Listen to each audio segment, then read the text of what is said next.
her laugh, her smile, her cooking for everybody that's hungry, trying to keep everybody civilized.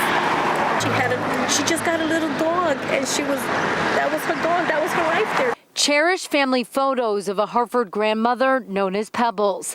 Flying bullets from a believed drive-by shooting just after 5 Wednesday night blasted out car windows on Sisson Avenue before ripping through the first-floor apartment of 56-year-old Sylvia Cordova.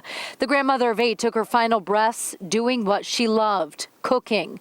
Hartford police say they found Pebbles' lifeless body on the floor. We believe that there was someone else that was targeted in that area regarding a dispute that had nothing to do with that area. The dispute had to do with a situation that evolved earlier in the day.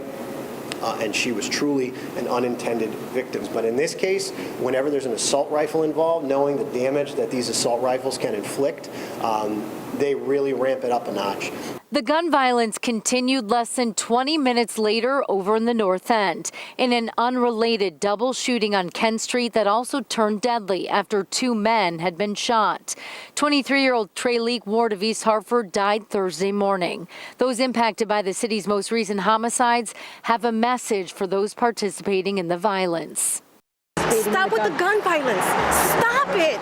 Late Thursday afternoon, Hartford Mayor Luke Bronin calling a news conference. There are no words to describe our community's anger and frustration and grief. Treleak Ward was shot and transported to the hospital. We also had a second victim from that scene. Aubrey Perry is the name, a 35-year-old male that was brought to the hospital as a result of that shooting. Detectives went out there, did an investigation, and we came to the conclusion that that was 2 people that were exchanging, that were involved in what is likely a narcotics transaction that somehow went bad.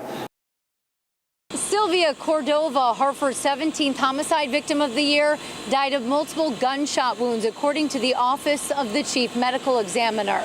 Trey Ward, the 18th homicide victim of 2021, died from a single gunshot wound. Now, Hartford police say nothing is off the table when it comes to how they're going to tackle the violence going forward in Connecticut's capital city. Reporting outside Hartford City Hall, Jill Konopka, Fox 61 News.